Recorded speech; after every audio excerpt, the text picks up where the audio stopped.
अस्सलाम वालेकुम स्टूडेंट्स, मैं हूं आपका टीचर हमाद। आज हम FSc part 2 chapter number 15 homeostasis उसका थर्ड पार्ट डिस्कस करेंगे। हमने स्टार्ट में बात की थी कि होम्योस्टैसिस चैप्टर को हम तीन हिस्सों में डिवाइड करेंगे, जिसमें पहले नंबर पे हम ऑस्मोरेगुलेशन, दूसरे नंबर पे एक्सक्रीशन और थर्ड वन पे थर्मोरेगुलेशन डिस्कस करेंगे। तो ऑस्मोरेगुलेशन और एक्सक्रीशन हम लोग डिस्कस कर चुके हैं। आज हम उसका तीसरा पार्ट थर्मोरेगुलेशन डिस्कस करते हैं। तो सबसे पहले हम देखते हैं थर्मोरेगुलेशन इन प्लांट्स। तो दो तरह से टेम्परेचर वेरिएट हो सकता है। एक ये कि टेम्परेचर बहुत ऊपर चला जाए, बहुत ज्यादा गर्मी हो जाए, और दूसरा ये कि टेम्परेचर बहुत ज्यादा नीचे चला जाए, बहुत ज्यादा ठंड पड़ जाए। तो सबसे पहले देख लेते हैं हाई टेम्परेचर में कि प्लांट्स थर्मोरेगुलेशन के अकॉर्डिंग किस तरह से अपने आप को अडॉप्ट करते हैं।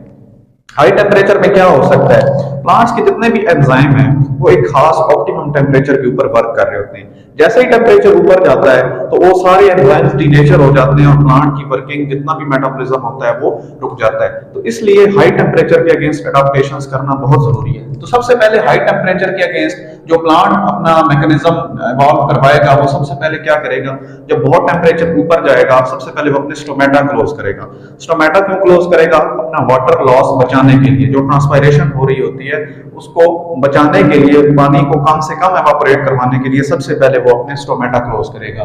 दूसरे नंबर पे जो ट्रांसपायरेशन हो रही होती है, स्टोमेटा से पानी एवापोरेट हो रहा होता है, वाटर वेपर्स बन के जा रहा होता है, उससे कूलिंग इफेक्ट होता है। तो दूसरे नंबर पे पानी ट्रांसपायर करके पौधा अपना जो हाई टेम्परेचर है उसको नीचे लाने में हेल्प आउट करवाता है। और तीसरे नंबर पे जो मेन और मेजर प्लांट्स की एवोल्यूशन है हाई टेम्परेचर के अगेंस्ट एडॉप्टेशन है, वो है हीट शॉक प्रोटीन्स की प्रोडक्शन। हीट शॉक प्रोटीन्स वो प्रोटीन्स हैं जो कि बहुत ज्यादा गर्मी के अंदर प्लांट के जितने भी एंजाइम्स हैं, वाइटल एंजाइम्स, उनको एम्बेरस कर लेगी, उनको कवर कर लेगी। और जो हीट है डायरेक्ट प्लांट एंजाइम्स तक नहीं पहुंच पाएगी, बल्कि हीट शॉक प्रोटीन्स उसको अब्सॉर्ब कर लेंगे। हमारे जो लैंड प्लांट्स हैं उन्होंने अपने आप को इतना इवॉल्व कर लिया है कि वो ऑलमोस्ट 40 डिग्री सेल्सियस तक खुद को जिंदा रख सकते हैं ऑटोमेटिकली। तो ये बात हो गई हमारी हाई टेम्परेचर में कि प्लांट्स ने क्या अडॉप्टेशंस की हुई है। अब दूसरे नंबर पे बात करते हैं लो टेम्परेचर की। तो लो टेम्परेचर दो तरह से प्लांट को इफेक्ट कर सकता है। एक तो आउटर सेल वॉल के, for example outer cell wall की अगर बर्फबारी भी हो गई है तो शायद वो इतना ज्यादा पौधे के लिए नुकसानदेह ना हो। क्यों? क्योंकि सेल वॉल एक बहुत ही हार्ड ऑब्जेक्ट है, एक हार्ड मटेरियल है, और वो इतना ज्यादा इनर जो ऑर्गेनेलिज हैं, वाइटर ऑर्गेनेलिज प्लांट के लिए, उनको इतना ज्यादा नुकसान नहीं होगा। लेकिन जो नुकसानदेह बात हो सकती है, जो दूसरी तरह से फ्रीजिंग हो सकती है, वो है सेल वॉल के इनर साइड के ऊपर। सेल वॉल के इनर साइड के ऊपर अगर सेल साइटोसोल जो है फ्रीज हो जाए तो उससे क्रिस्टल्स बन सकते हैं जो कि ऑर्गेनेलिज को रप्चर कर देंगे, डैमेज कर देंगे। वाइटल ऑर्गेनेलिज जो है प्लांट्स की हमारी, वो डैमेज हो जाएंगी, जिससे नुकसान होगा। तो हमें बचाना है फ्रीजिंग से, साइटोसोल प्लांट सेल का जो है उसको फ्रीजिंग से बचाना है। तो इसके लिए हम क्या करेंगे, सबसे एक पहले जो मेजर हमारे पास प्लांट एडाप्टेशन की, वो accommodation of unsaturated fatty acids in the cytosol. अब अनसैचुरेटेड फैटी एसिड्स को साइटोसोल के अंदर, साइटोप्लाज्म के अंदर रखने का क्या फायदा हो सकता है? अनसैचुरेटेड फैटी एसिड्स फ्रीज नहीं होती, वो हमेशा लिक्विड रहती हैं रूम टेम्परेचर के ऊपर भी, और बहुत ही लो टेम्परेचर तक वो फ्रीज नहीं होती। तो साइटोसोल के अंदर अनसैचुरेटेड फैटी एसिड्स होने की वजह से फ्रीजिंग नहीं हो सकेगी। दूसरे नंबर पे जो नेटिव हमारे पास प्लांट्स हैं जिन्होंने रहना ही बहुत ज्यादा ठंड के अंदर है, उन्होंने भी कुछ अडॉप्टेशंस अपने रेगुलरली कर ली हैं साइटोसोल के अंदर। सबसे पहले उन्होंने क्या किया कि अपना साइटोसोल के अंदर सोल्यूट कंसंट्रेशन को मेंटेन कर लिया।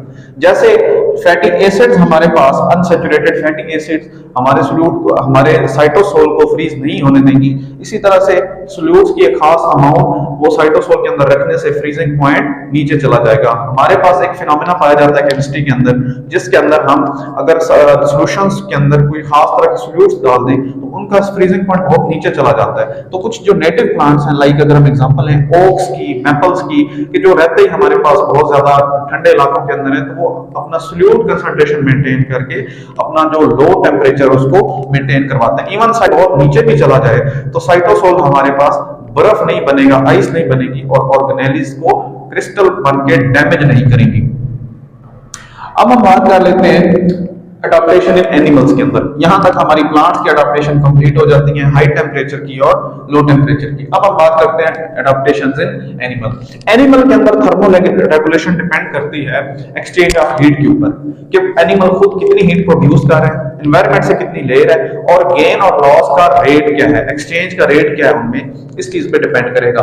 तो हम डिवीजन करते हैं प्लांट एनिमल्स की on the basis of their heat exchange. अगर तो वो अपनी बॉडी के अंदर हीट प्रोड्यूस कर रहे हैं तो हम उनको एक ग्रुप में रखेंगे, और अगर वो अपनी बॉडी हीट प्रोड्यूस नहीं कर रहे और सारी हीट एनवायरनमेंट से ले रहे हैं तो उनको हम दूसरे ग्रुप में रखेंगे। तो सबसे पहले हम एक सिंपल सी डिवीजन देख लेते हैं, क्लासिफिकेशन देख लेते हैं on the basis of heat exchange. एक ग्रुप हम एनिमल्स का ऐसा बनाते हैं जो अपनी हीट को चेंज करता है विद द एनवायरनमेंट, उसको रेगुलेट नहीं करता। अगर बाहर ठंड होती है तो अपना बॉडी टेम्परेचर भी नीचे गिरा लेता है, और अगर बाहर टेम्परेचर बहुत ऊपर चला जाता है तो वो भी अपनी बॉडी का हीट लेवल बहुत ऊपर ले जाता है। जैसे एनवायरनमेंट में चेंज हो रही होती है वैसे ही वो अपना बॉडी टेम्परेचर भी चेंज करता है, बल्कि रेगुलेट नहीं करता। तो उस ग्रुप को हम कहते हैं क्विक्लोथर्म्स। तो इसमें हमारे पास इनवर्टिब्रेट्स, फिशेस, एम्फिबियंस और रेप्टाइल्स आ जाते हैं। लेकिन इस ग्रुप के अंदर कुछ एक्सेप्शन भी पाई जाती हैं। लाइक अगर हम देखें तो जो डीप सी फिशेज हैं, तो डीप सी के अंदर हमारा टेम्परेचर इतना आसानी के साथ चेंज नहीं हो रहा होता, तो उनको रेगुलेट करने की जरूरत ही नहीं होती।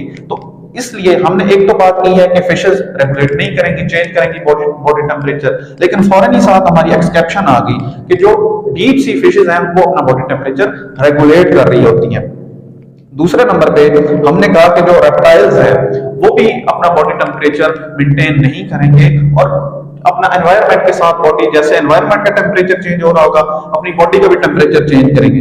हमारे साथ फौरन ही एक एक्सेप्शन शामिल हो जाती है कि जो लिजर्ड्स हैं रेप्टाइल्स के अंदर वो अपना बॉडी टेम्परेचर रेगुलेट करती है, तो ये एक्सेप्शन आ जाती है। और दूसरा ग्रुप जो हम बनाते हैं एक सिंपल सी डिवीजन के अंदर, वो है हमारे पास होम्योथर्म्स। होम्योथर्म हमारे पास वो ग्रुप आता है एनिमल्स का जो कि अपने बॉडी टेम्परेचर को रेगुलेट करके रखेंगे।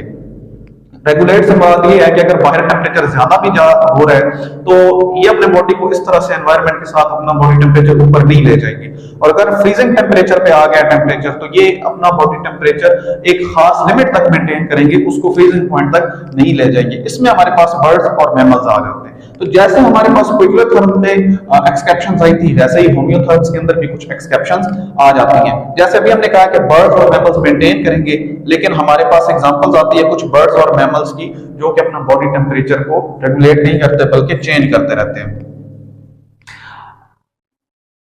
तो अब हम देखते हैं तो एक एनिमल किस तरह से अपना बॉडी टेम्परेचर एक्सचेंज करेगा एनवायरनमेंट के साथ, और किस तरह से उसको गेन करेगा और किस तरह से लूज करेगा। तो इसको हम दो हिस्सों में डिवाइड करते हैं। सबसे पहले कि वो एनवायरनमेंट से बॉडी टेम्परेचर किस तरह से हीट लेगा, गेन करेगा, तो उसके दो तरीके हैं। सबसे पहला तो इंफ्रारेड रेडिएशंस के थ्रू, और दूसरा सनलाइट के थ्रू। सनलाइट दो तरह से हो सकती है, एक तो डायरेक्ट सनलाइट जो हमारी बॉडी के ऊपर पड़ रही हो, और दूसरी रिफ्लेक्टेड। लाइक अगर हम रूम के अंदर बैठे हो और डे टाइम हो, कोई लाइट वगैरह ऑन ना हो, तो जो रूम में फिर भी रोशनी होगी, बेसिकली वो रिफ्लेक्टेड लाइट बाहर से हमारे रूम के अंदर आ रही होगी। तो एक तो ये मेथड है कि हम डायरेक्टेड या रिफ्लेक्टेड सनलाइट से हीट गेन कर रहे होते हैं। दूसरा मेथड है आईआर, इंफ्रारेड रेडिएशंस के थ्रू, कि जब हमारी जमीन के ऊपर रेडिएशंस पड़ती हैं सूरज की और हमारी जमीन गर्म हो जाती है, रात के वक्त वही जमीन जो टेम्परेचर उसने ऑब्जर्व किया होता है वो इंफ्रारेड रेडिएशंस के थ्रू एक्सचेंज कर रही होती है एनवायरनमेंट के साथ, तो वो भी एक हीट की फॉर्म होती है जो हमारी बॉडी ऑब्जर्व कर रही होती है। तो ये दो मेथड्स हैं जिनके थ्रू हमारी बॉडी हीट गेन कर रही होती है एनवायरनमेंट के थ्रू। दो ही मेथड्स हैं जिसके थ्रू हम अपनी हीट एनवायरनमेंट के अंदर रिलीज कर रहे होते हैं। वो भी उनमें एक मेथड है रेडिएशंस का, कि हमारी बॉडी से भी रेडिएशंस निकल के हीट की फॉर्म के अंदर वो एनवायरनमेंट के अंदर जा रही होती है। और दूसरा तरीका है एवापोरेशन, कि जब हमें स्वेटिंग होती है या जब हम बाथ नहाते हैं तो उसके बाद जो हमारी बॉडी के ऊपर वाटर वेपर्स होते हैं या स्वेट होता है, वो जब एवापोरेट होता है तो वो हमारी बॉडी की हीट अब्सॉर्ब करने के बाद एनवायरनमेंट में चला जाता है। तो दूसरा मेथड ये है कि हम अपनी बॉडी हीट को एनवायरनमेंट के अंदर ट्रांसफर करवा सकते हैं। तो ये दो मेथड्स हैं जिनके थ्रू हम अपनी बॉडी का हीट जो है वो बॉडी से एनवायरनमेंट को देते हैं और एनवायरनमेंट से अपनी बॉडी के अंदर हीट को गेन करते हैं। ये वाला जो हमने अभी एक सिंपल सा डिवीजन देखी है हीट एक्सचेंज की, पोइक्लोथर्म्स और होम्योथर्म्स। पोइक्लोथर्म वो जो अपना बॉडी टेम्परेचर मेंटेन नहीं कर रहे बल्कि एनवायरनमेंट के साथ चेंज कर रहे हैं, और दूसरा वो जो होम्योथर्म्स हैं जो कि अपने एनवायरनमेंट के साथ अपना जो बॉडी टेम्परेचर है उसको रेगुलेट कर रहे हैं। इसमें हमने देखा है कि काफी सारी एक्सेप्शंस आ गई हैं, तो इसको छोड़ के हमें एक wide distribution of heat exchange की तरफ जाना पड़ेगा। तो हम एक और मेथड, एक और तरह से इसकी क्लासिफिकेशन करते हैं हीट एक्सचेंज की, जिसमें हम दो नहीं बल्कि तीन डिविजन्स बनाते हैं हीट एक्सचेंज के बेस के ऊपर। सबसे पहले हमारे पास आ जाते हैं एंडोथर्म्स। एंडोथर्म्स वो वाले एनिमल हैं जो कि अपनी बॉडी हीट खुद प्रोड्यूस करते हैं, और मेटाबॉलिज्म जो उनका होता है उसके थ्रू जो हीट निकलती है उसको वो अपनी बॉडी की जरूरियात के लिए यूज करते हैं। जिनमें हमारे पास एग्जांपल आ जाती है, कुछ फिशेज हैं, इंसेक्ट्स हैं, और हमारे पास इसमें मैमल्स और बर्ड्स भी आ जाते हैं जो कि अपनी बॉडी टेम्परेचर को, अपनी बॉडी हीट को मेंटेन करके रखते हैं। उसके बाद हम दूसरी जो डिवीजन है वो देख लेते हैं एक्टोथर्म्स की। एक्टोथर्म हमारे पास वो ग्रुप है एनिमल्स का जो कि बहुत ज्यादा हीट प्रोड्यूस नहीं करते अपनी बॉडी के अंदर, इतना ज्यादा उनका मेटाबॉलिज्म नहीं हो रहा होता, और जो थोड़ी बहुत हीट प्रोड्यूस करते हैं वो फौरन ही एनवायरनमेंट के अंदर उसको एक्सचेंज करवा देते हैं, और खुद जो उनकी बॉडी नीड होती है हीट की वो सारी की सारी हीट एनवायरनमेंट से ले रहे होते हैं। इसमें हमारे पास ज्यादातर जो इनवर्टिब्रेट्स हैं वो आ जाएंगे, ऑलमोस्ट सारी फिशेस जो हैं वो हमारी इस ग्रुप के अंदर आ जाएंगी, एम्फीबियंस हैं और रेप्टाइल्स, ये वो वाले ग्रुप्स हैं जो कि एक्टोथर्म की लिस्ट के अंदर आएंगे। एक्टोथर्म हमारे पास वो वाला ग्रुप है जो कि हीट एक्सचेंज को, एक्टोथर्म हमारे पास वो वाला ग्रुप है जो थोड़ी सी हीट प्रोड्यूस करेगा और ज्यादातर एनवायरनमेंट की हीट पे डिपेंड कर रहा होगा, अपनी जो हीट प्रोड्यूस होगी वो एक्सचेंज कर देगा एनवायरनमेंट के साथ। उसके बाद जो तीसरा ग्रुप है वो हमारे पास आ जाता है हेटेरोथर्म्स। हेटेरोथर्म्स वो ग्रुप है जो कि वेरिएंग अमाउंट ऑफ हीट्स प्रोड्यूस करेगा, कभी ज्यादा और कभी कम, और ज्यादातर ये डिपेंड कर रहे होते हैं एनवायरनमेंट के ऊपर ही, मैक्सिमम ये अपनी हीट एनवायरनमेंट से ही ले रहे होते हैं। जैसे कि बैट्स हैं और हमिंग बर्ड्स, कभी इनका मेटाबॉलिज्म ऊपर चला जाता है, कभी नीचे आ जाता है, जिसकी वजह से कभी हीट ज्यादा प्रोड्यूस होती है और कभी बहुत कम हीट प्रोड्यूस होती है। अब हम देखते हैं कि कुछ मैकेनिज्म, ये तो क्लासिफिकेशन हो गई, ग्रुपिंग होगी कि हमने एनिमल्स को डिवाइड कैसे करना है on the basis of their heat exchange. अब कुछ मैकेनिज्म्स देख लेते हैं कि ये कौन से मैकेनिज्म हैं जिनके थ्रू हीट एक्सचेंज को ये मैनेज करेंगे हमारे एनिमल्स। तो सबसे पहले कुछ एडाप्टेशन देख लेते हैं। तो तीन तरह से अडॉप्ट किया है हमारे एनिमल्स ने। सबसे पहले स्ट्रक्चरल अडॉप्टेशन। कुछ एनिमल्स हमारे पास ऐसे हैं कि जिन्होंने डर्मल लेयर के नीचे सबडर्मली एक बहुत ही मोटी फैटी लेयर बना ली है, जिसके थ्रू वो अब हीट को इतना ज्यादा चेंज नहीं होने देंगे बल्कि उसको मेंटेन करके रखेंगे। ना ही बाहर की हीट को अंदर असरअंदाज होने देंगे और ना ही इंटरनल हीट को बाहर उतना आसानी के साथ जाने देंगे। उसके बाद हमारे पास स्वेट ग्लैंड्स। एनिमल्स ने स्वेट ग्लैंड्स को इवॉल्व किया, जिसके थ्रू अगर बॉडी हीट बहुत ज्यादा हो जाती है, टेम्परेचर बहुत ऊपर चला जाता है, तो स्वेट फौरन ही हमारे बॉडी टेम्परेचर को लो कर देता है। कैसे? स्वेट जैसे ही हमारी बॉडी के ऊपर आएगा वो हमारी बॉडी से हीट को अब्सॉर्ब करके स्वेट मॉलिक्यूल्स को एनवायरनमेंट में भेज देगा, और इन रिटर्न हमारी जो ओवरऑल बॉडी एनर्जी है, बॉडी हीट है, वो लो हो जाएगी। उसके बाद हमारे पास एक अडॉप्टेशन आती है डॉग्स के अंदर। उनके लंग्स जो अडॉप्ट हुए हैं पेंटिंग के लिए। पेंटिंग बेसिकली डॉग्स का वो फिनोमेना है जिसके अंदर वो अपने लंग्स के अंदर से एवापोरेशन करवा के एनवायरनमेंट के अंदर भेजते हैं, ताकि उनका जो रेस्पिरेटरी ट्रैक्ट है वो उसका टेम्परेचर लो रहे। उसके बाद स्ट्रक्चरल अडॉप्टेशंस के बाद फिजियोलॉजिकल अडॉप्टेशंस। फॉर एग्जांपल, अगर बाहर बहुत ज्यादा ठंड है तो हमारे जो एनिमल्स ब्लड फ्लो को रेगुलेट करके अपना बॉडी टेम्परेचर मेंटेन करते हैं। जिस तरफ कोल्ड ज्यादा होगा, जिस तरफ ठंड ज्यादा होगी, वहां पे ब्लड का फ्लो ज्यादा कर दिया जाएगा, और जहां पे बहुत ज्यादा हीट है वहां पे ब्लड फ्लो जो है कम कर दिया जाएगा। दूसरे नंबर पे मसल्स को जब वाइब्रेट किया जाता है तो वो भी हीट प्रोड्यूस करते हैं। तो दूसरी फिजियोलॉजिकल अडॉप्टेशन ये है कि मसल्स को भी हीट प्रोडक्शन के लिए इवॉल्व किया गया है। और तीसरे नंबर पे स्वेट ग्लैंड्स की जो प्रोडक्शन थी, एवोल्यूशन थी स्वेट ग्लैंड्स की, वो भी एक फिजियोलॉजिकल अडॉप्टेशन थी अपना टेम्परेचर मेंटेन करने के लिए, हीट मेंटेन करने के लिए। थर्ड वन पे बिहेवियरल अडॉप्टेशन, कि बिहेवियर इस तरह से अपना चेंज किया जाए कि गर्मियों के अंदर ज्यादा अपनी बॉडी को गर्मी के अंदर एक्सपोज ना किया जाए। फॉर एग्जांपल, हमारे पास कुछ स्क्विरल्स आ जाते हैं, ग्राउंड स्क्विरल्स, जो कि अपने आप को दिन के अंदर, जो मिड डे होता है, सन बहुत ज्यादा शार्प होता है, उस वक्त वो अपने आप को छुपा लेती है बरोज के अंदर। तो कुछ एनिमल्स ऐसे हैं कि जो गर्मी में छुप जाएंगे, कुछ एनिमल्स ऐसे हैं जिनको गर्मी की जरूरत होगी, तो वो अपने आप को सन से एक्सपोज कर देंगे और सन बास्किंग करेंगे। फॉर एग्जांपल लिजर्ड्स हैं, वो हमारे पास सन बास्किंग करती हैं हीट गेन करने के लिए। और थर्ड वन पे हम एक एग्जांपल ले लेते हैं बॉडी पॉस्चर्स की, कि एनिमल्स कुछ अपने बॉडी पॉस्चर्स को अपना सरफेस एरिया डिस्ट्रीब्यूट करने के लिए अपने बॉडी पॉस्चर्स को चेंज करेंगे, ताकि मैक्सिमम या कम से कम उनका रिक्वायरमेंट के अकॉर्डिंग एक्सपोज हो सन से बॉडी और उसको हीट को गेन या लॉस कर सके। हमारे पास जो मैमल्स हैं मैक्सिमम एंडोथर्म्स हैं और अपने बॉडी टेम्परेचर को 36 to 38 मेंटेन करते हैं। ये जो एंडोथर्मिक हमारे पास एबिलिटी है, ये तब पूरी होगी अगर दिन के 24 घंटे ही मेटाबॉलिज्म हाई लेवल के ऊपर रहे। जब मेटाबॉलिज्म बहुत ज्यादा होगा तो एनर्जी की प्रोडक्शन बहुत ज्यादा होगी, और एनर्जी की प्रोडक्शन ज्यादा होगी तो वही एनिमल्स सरवाइव कर पाएंगे। तो बर्ड्स और मैमल्स के अंदर हमने देखा कि एंडोथर्मिक एबिलिटीज पाई जाती है। इस एंडोथर्मिक एबिलिटी की वजह से ही बर्ड्स और मैमल्स बहुत ज्यादा इवॉल्व हुए और पूरी दुनिया को बहुत ज्यादा इन्होंने कवर कर लिया। दो तरह के मैकेनिज्म्स हैं जिसके अंदर हीट को बढ़ाया जा सकता है, एक शिवरिंग थर्मोजेनेसिस और एक non shivering thermogenesis. Shivering thermogenesis के अंदर मसल्स को वाइब्रेट करवाया जाएगा और बॉडी का टेम्परेचर उनके वाइब्रेशन से ऑटोमेटिकली बढ़ना स्टार्ट हो जाएगा। दूसरा जो मैकेनिज्म है नॉन शिवरिंग थर्मोजेनेसिस, इसके अंदर मसल्स इन्वॉल्व नहीं है बल्कि हार्मोन्स इन्वॉल्व हैं। फॉर एग्जांपल थायराइड ग्लैंड्स हैं, वो आयोडीन को रिलीज करेंगी। आयोडीन के रिलीज होते ही मैकेनिज्म ऑफ रेस्पिरेशन जो है बढ़ जाएगा, एनर्जी ज्यादा प्रोड्यूस होना शुरू हो जाएगी और हीट हमारी बढ़ना स्टार्ट हो जाएगी। तो दो मेथड से हम अपनी हीट को इन अ लो टेम्परेचर ज्यादा कर सकते हैं।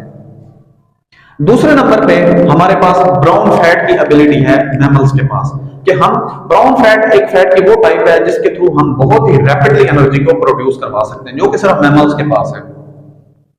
उसके बाद स्किन है हमारे पास, कि स्किन से स्वेटिंग होगी, स्किन नहीं एक्सपोज होना है बाहर एनवायरनमेंट के साथ, तो स्किन को ऐसे अडॉप्ट करवाया गया है कि वो हीट को आसानी के साथ रेगुलेट कर सकती है। और थर्ड वन पे ब्लड फ्लो, जैसा कि हमने बात की है कि जिस तरफ हीट की हमें ज्यादा जरूरत होती है उस तरफ ब्लड का फ्लो ज्यादा करवा दिया जाता है, और जिस तरफ हीट की जरूरत नहीं होती वहां से ब्लड का फ्लो कम करवा दिया जाता है। इस मेथड को अभी हम देखते हैं वेजो कंस्ट्रिक्शन और वेजो डायलेशन के फिनोमेना के अंदर। अगर टेम्परेचर बहुत नीचे चला गया है, हमें जरूरत है कि हमारी बॉडी का टेम्परेचर ऊपर जाए, सबसे पहले हम अपना ब्लड फ्लो मेंटेन करवाएंगे आर्म्स और लेग्स के अंदर, क्योंकि कोई वाइटल ऑर्गन्स मौजूद नहीं है, इसलिए आर्म्स और लेग्स से ब्लड का फ्लो कम करवा दिया जाएगा। और ब्लड का मैक्सिमम फ्लो हमारा ट्रंक रीजन जो है, जिसके अंदर हमारे मैक्सिमम वाइटल ऑर्गन प्रेजेंट हैं, वहां पे करवाया जाएगा। और ये जिस मैकेनिज्म के थ्रू ब्लड फ्लो मेंटेन करवाया जाता है उसको हम कहते हैं वेजो कंस्ट्रिक्शन और वेजो डायलेशन। वेजो कंस्ट्रिक्शन का मतलब है ब्लड वेसल्स का कॉन्स्ट्रिक्ट हो जाना और ब्लड फ्लो का कम हो जाना। तो जिस तरफ ब्लड की जरूरत नहीं होगी उस तरफ वेजो कंस्ट्रिक्शन करवा दी जाएगी और ब्लड का फ्लो कम हो जाएगा। और दूसरे नंबर पे जहां पे हमें ब्लड की जरूरत है वहां पे वेजो डायलेशन करवा दी जाएगी, ब्लड वेसल्स डायलेट हो जाएंगी और ब्लड का फ्लो उस तरफ ज्यादा हो जाएगा और वहां पे टेम्परेचर बढ़ना स्टार्ट हो जाएगा। तो जनरली ये होता है कि सर्दियों के अंदर हमारे आर्म्स और जो अपेंडेजेस हैं, लेग्स और आर्म्स दोनों के अंदर टेम्परेचर कम रहता है और जो ट्रंक है वहां पे टेम्परेचर ज्यादा रहता है और ब्लड फ्लो भी ट्रंक के अंदर हमारा ज्यादा होता है। दूसरे नंबर पे जो हमारे पास अडॉप्टेशंस हैं मैमल्स के अंदर वो है फर, क्योंकि बॉडी के ऊपर हेयर्स होते हैं मैमल्स के ऊपर, ये फर को क्या कर लेते हैं, खड़ा कर लेते हैं, जिसकी वजह से उसके अंदर एयर एंट्रैप हो जाती है और वो air as an insulation work करती है आउटर एनवायरनमेंट से बचने के लिए। और थर्ड वन पे फैट, जो सबडर्मल लेयर है, स्किन के नीचे जो लेयर है उसके अंदर फैट को डिपॉजिट करवा दिया जाता है एडिपोज टिश्यू के अंदर, जिसके थ्रू बाहर के एनवायरनमेंट से इंटरनल बॉडी इतना ज्यादा एक्सपोज नहीं हो पाती और दरमियान में fatty layer as an insulation काम करती है। फिर आ जाता है हमारे पास मैरीन मैमल्स, जो कि बहुत ही कई दफा नीचे जो लो टेम्परेचर है वहां पर उनको सर्वाइव करना पड़ता है। उनको एक स्पेशल टाइप दी गई है इंसुलेशन की, जिसको हम कहते हैं ब्लबर, जो कि एक बहुत ही थिक लेयर होती है, मैरीन मैमल को एक्सटर्नल एनवायरनमेंट से बचा के रखेगी। अब हम देख लेते हैं मैमल्स की वार्म एनवायरनमेंट के अंदर क्या अडॉप्टेशंस हैं। सबसे पहले मैरीन की बात कर लेते हैं, एनिमल्स जो हैं हमारे पास। सबसे पहले मैरीन मैमल्स की बात कर लेते हैं। मैरीन मैमल्स की बहुत ज्यादा ब्लड वेसल्स पाई जाती हैं around the body, external environment के करीब करीब बहुत ज्यादा ब्लड वेसल्स पाई जाती हैं। तो वो अपना ब्लड फ्लो, जब टेम्परेचर उनकी बॉडी का बहुत ज्यादा होगा, वो अपनी स्किन की तरफ करवा देंगी और स्किन से जो ब्लड फ्लो है वो उसकी हीट को एक्सटर्नल एनवायरनमेंट में एक्सपेल कर देगा। थर्ड वन पे जो अब हम देखते हैं, दूसरे नंबर पे अब हम देखते हैं टेरेस्ट्रियल मैमल्स कि क्या अडॉप्टेशंस है in the hot environment. Terrestrial environment में एनवायरनमेंट बहुत ज्यादा चेंज हो रहा होता है, हर टाइम चेंज हो रहा होता है, तो इसलिए कुछ अडॉप्टेशन है जो करवाई गई है। सबसे पहले डॉग्स की जो पेंटिंग है, हमने बात की है डॉग्स का रेस्पिरेटरी ट्रैक इस तरह से इवॉल्व है कि उनकी ट्रकिया या ब्रोंकाई के अंदर से एवापोरेशन हो रही होती है हर टाइम, जिसकी वजह से उनकी रेस्पिरेटरी ट्रैक कूल रहती है। उसके बाद अब हम देखते हैं बैट्स के अंदर अपने हाई टेम्परेचर को मेंटेन करने के लिए यूरिन और सलाइवा का यूज करती हैं अपनी बॉडी के ऊपर ताकि वो एवापोरेट हो और उससे कूलिंग हो सके। तो इस तरह से हमने प्लांट्स की हाई टेम्परेचर और लो टेम्परेचर के अंदर, एनिमल्स की हाई टेम्परेचर और लो टेम्परेचर के अंदर उनकी क्लासिफिकेशन भी देखी हमने दो तरह से, और मैमल्स की भी हमने अडॉप्टेशंस देख ली। अब हम देखते हैं लास्ट वन पे जो हमारे सेकंड लास्ट टॉपिक है कि हमारी बॉडी का टेम्परेचर मेंटेन कैसे होता है। बेसिकली हमारे अंदर एक थर्मोस्टेट वर्क कर रही होती है जो कि हमारी बॉडी टेम्परेचर को मेंटेन करके रखती है थ्रू फीडबैक मैकेनिज्म। कोई भी चीज कंट्रोल के बगैर रन नहीं कर रही हमारी बॉडी के अंदर। जैसे ही हमारा टेम्परेचर चेंज होता है तो हमारे ब्रेन का जो पार्ट है हाइपोथैलेमस, वो फौरन उसको डिटेक्ट करता है और हाई टेम्परेचर अगर हो तो उसके अगेंस्ट भी एक्टिविटीज परफॉर्म की जाती है, और अगर लो टेम्परेचर हो तो उसके अगेंस्ट भी कोई ना कोई एक्शन लिया जाता है। और 37 जो हमारी बॉडी टेम्परेचर है उसको मेंटेन रखने की कोशिश की जाती है। मैक्सिमम हमारे एंजाइम्स इसी ऑप्टिमम टेम्परेचर पे वर्क कर रहे होते हैं, तो यही टेम्परेचर रखने की कोशिश की जाती है। लास्ट पे अब हम देख लेते हैं पायरेक्सिया, कि जब हमें कोई फीवर हो जाए, बुखार हो जाए, तो उसके अंदर टेम्परेचर हमारा थोड़ा सा ऊपर चला जाता है नॉर्मल से। इसमें क्या होता है कि जो भी कोई पैथोजन जो हमारी बॉडी के ऊपर हमलावर होते हैं, हमारी बॉडी भी उसके अगेंस्ट रेजिस्टेंट करती है। तो वो जो पैथोजेंस हमारी बॉडी के बाहर से आए हैं और जो हमारे अपने एंटीबॉडीज हैं, वो कुछ ऐसे केमिकल्स प्रोड्यूस करती है जिनको हम कहते हैं पायरोजेंस। पायरोजेंस हमारा नॉर्मल टेम्परेचर सेट पॉइंट से थोड़ा सा ऊपर सेट कर दिया जाता है, जिसकी वजह से पैथोजन जो कि बाहर से आया था वो खत्म हो जाता है। तो ये हमारी बॉडी का एक मैकेनिज्म है अगेंस्ट डिजीजेस। तो यहाँ पे हमारा FSC part 2 chapter number 15 homeostasis and होता है। इंशाल्लाह मिलते हैं नेक्स्ट लेक्चर के अंदर।